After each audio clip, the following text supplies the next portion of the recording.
Hello everyone, welcome back to my channel zoology by Mona Shekhawat. आप सब कैसे हैं? आई होप आप सब ठीक होंगे और अपनी तैयारी कर रहे होंगे। जैसा कि मार्केट में न्यूज़ छाई हुई है कि केवीएस की वैकेंसी बहुत जल्द ही आने वाली है, तो ये बिल्कुल सही बात है। आगामी 1-2 महीने में आपको केवीएस की वैकेंसी देखने को मिल सकती है, क्योंकि इससे रिगार्डिंग जो अलग अलग नोटिफिकेशन हमें देखने को मिल रहे हैं। एक आपकी जो पीडीएफ वायरल हो रहा है जिसके अंदर पोस्ट बता रखी है कि इतनी इतनी पोस्ट आ सकती है, वो ऑफिशियल है, तो आप उसी को बेस मानकर कह सकते हैं कि आपकी वैकेंसी आने वाली है। तो इस वैकेंसी के लिए हम किस तरीके से प्रिपेयर करें, हमें क्या क्या बुक लिस्ट हमारी होनी चाहिए, वो सब आज हम इस वीडियो के अंदर डिस्कस करेंगे। तो वीडियो को लास्ट तक ज़रूर देखें। तो चलिए स्टार्ट करते हैं आज का वीडियो स्टार्ट करने से पहले अगर अभी तक आपने मेरे चैनल को सब्सक्राइब नहीं किया है तो चैनल को सब्सक्राइब कीजिए, लाइक कीजिए, अपने फ्रेंड से इसे शेयर कीजिए और कमेंट करके मुझे बताइए कि मेरे द्वारा बनाए गए वीडियोज़ आपके लिए कितने हेल्पफुल हैं। ओके, स्टार्ट करते हैं आज का वीडियो। देखिए, केवीएस की जो वैकेंसी है वो आप सभी को पता है, यहाँ पे 2 चरण होते हैं मोस्टली, और बाकी नोटिफिकेशन आने के बाद में और क्लियर हो जाएगा। पहले आपका रिटन पेपर होता है और उसके बाद में आपके इंटरव्यू होता है। रिटन पेपर जो होता है वो आपके 180 क्वेश्चंस वहाँ पर देखने को मिलता है।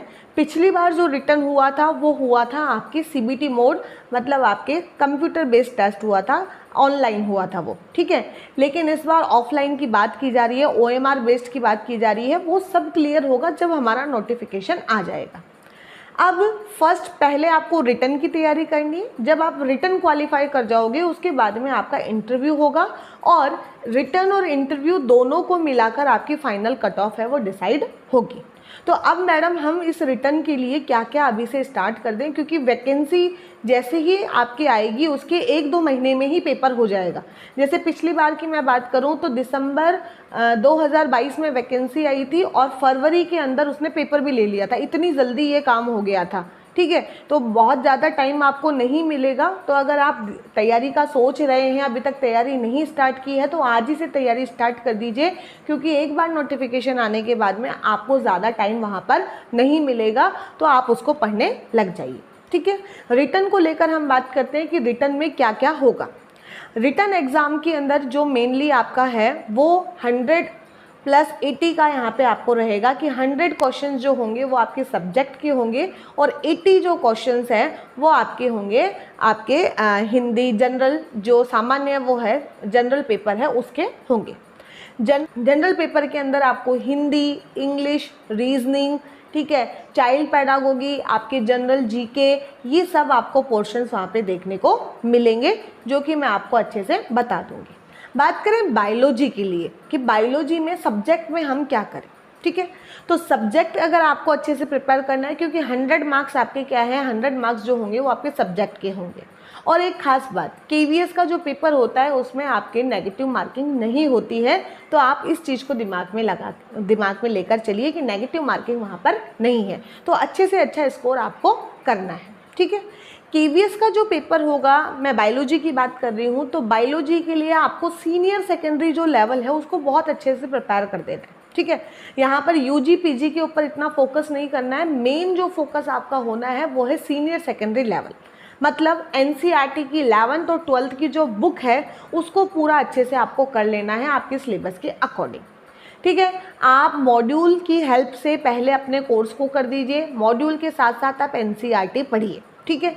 एनसीईआरटी और ये करने के बाद में आपको जो मैं बुक बता रही हूँ, एमटीजी की बुक आती है एनसीईआरटी फिंगर टिप, जो कि नीट के बच्चे पढ़ते हैं, ठीक है। इस बुक को आप परचेज कर लीजिए और हर एक चैप्टर के उसी हिसाब से क्वेश्चन सॉल्व कर लीजिए, क्योंकि मैं आपको बहुत जल्दी मेरे चैनल पे आपको प्रीवियस ईयर का जो पेपर है वो पूरा सॉल्व करके दिखाऊंगी, तो आपको पूरा अंदाज़ा लग जाएगा कि क्वेश्चन कैसे। एनालिसिस में आपको बताऊं तो जब मैंने पेपर दिया तो मैंने जब क्वेश्चन देखे तो मुझे लगा कि ये क्वेश्चन नीट लेवल के क्वेश्चन है, नीट के स्टूडेंट के जैसे क्वेश्चंस आते हैं वैसे ही क्वेश्चंस आपको देखने को मिल रहे हैं। स्टेटमेंट वाइज क्वेश्चन आपको देखने को मिल रहे हैं, असर्शन रीजन वाले क्वेश्चन आपको देखने को मिल रहे हैं, ठीक है। डायरेक्ट क्वेश्चन वहाँ पर नहीं थे, वहाँ पर जो भी क्वेश्चन थे वो नीट के अकॉर्डिंग थे। जैसे नीट के बच्चों को हम तैयारी करवाते हैं मेडिकल वाले स्टूडेंट्स के लिए, वैसे ही क्वेश्चन हमें देखने को मिले थे।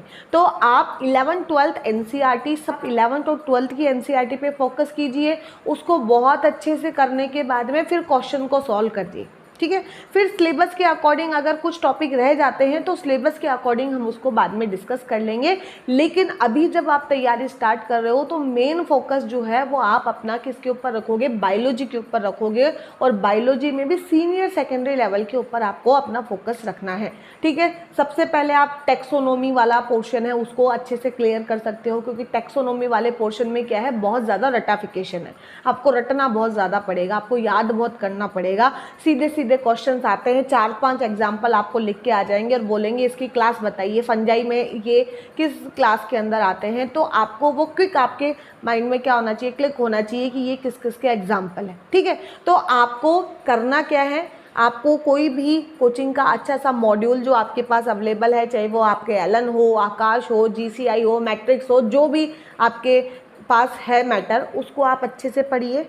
उस चैप्टर को पढ़ते पढ़ते उसमें से पढ़ने के बाद में आप क्या कीजिए, आप अपनी जो एनसीईआरटी है उसको लाइन टू लाइन पढ़िए, क्योंकि एनसीईआरटी से ही पेपर बनेगा।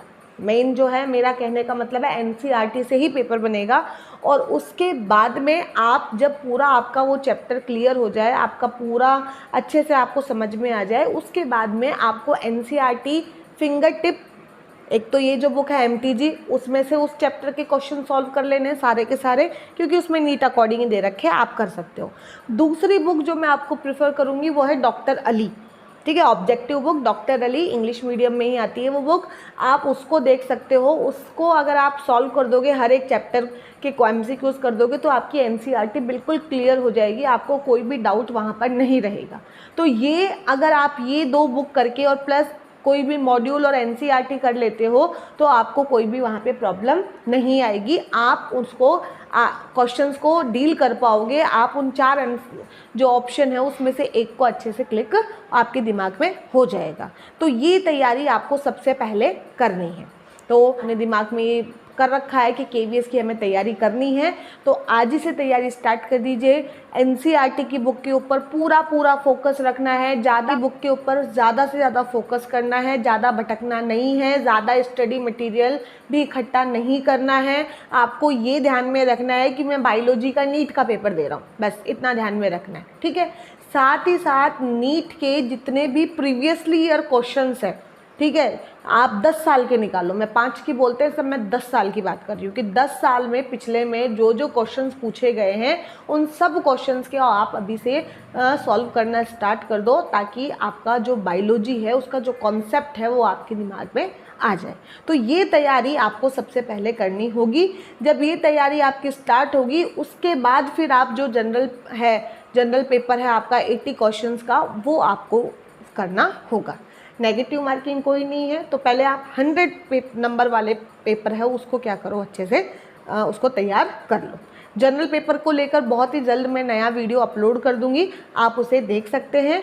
अभी के लिए मेरा यही आपको सजेशन रहेगा कि आप सब्जेक्ट के ऊपर अपना पूरा का पूरा फोकस रखें, क्योंकि आपका जो इंटरव्यू होगा वो आपका सब्जेक्ट का ही होगा। आपकी सब्जेक्ट की नॉलेज ही आपको केवीएस में पीजीटी की जॉब दिलाएगा, ठीक है। आपको कोई जीके वगैरह ज़्यादा नहीं पढ़नी है, आपको आपका सब्जेक्ट बहुत अच्छे से आना चाहिए।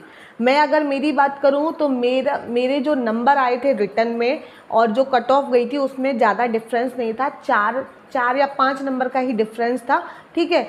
और कुछ बच्चे ऐसे थे जिनके बहुत ज़्यादा 10, 20, 25 नंबर का डिफरेंस था, लेकिन उनका सिलेक्शन नहीं हुआ, क्योंकि सिलेक्शन में इंटरव्यू का बहुत बड़ा योगदान होता है। और इंटरव्यू के दौरान वो सब यही देखते हैं कि आपकी सब्जेक्ट की नॉलेज कितनी अच्छी है, आपके कॉन्सेप्ट कितने क्लियर है, आपको वो जो एनसीईआरटी है वो अच्छे से आ पा रही है नहीं पा रही है, आप उसको उनके क्वेश्चंस को किस तरीके से जवाब दे रहे हो। तो मैंने मेरे इंटरव्यू का मैंने आपको वीडियो शेयर कर रखा है कि कैसे कैसे क्या हुआ था, वो आप देख सकते हैं।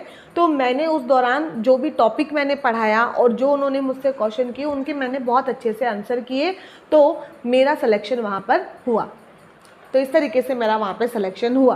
तो आपका जो सब्जेक्ट है, आपकी सब्जेक्ट की जो नॉलेज है, आपका खुद का जो कॉन्फिडेंस है, वो ही आपका सिलेक्शन यहाँ पर करवाएगा। आशा करती हूँ कि आप आज से ही तैयारी स्टार्ट कर देंगे और जो भी हेल्प मुझसे हो पाएगी मैं आपकी करूँगी। मैं कुछ इंपॉर्टेंट वीडियोज़ वगैरह जो है वो भी आपसे शेयर करूँगी ताकि आपको KVS के अंदर काफ़ी हेल्प मिले। Okay, bye everyone, thank you so much for watching my video.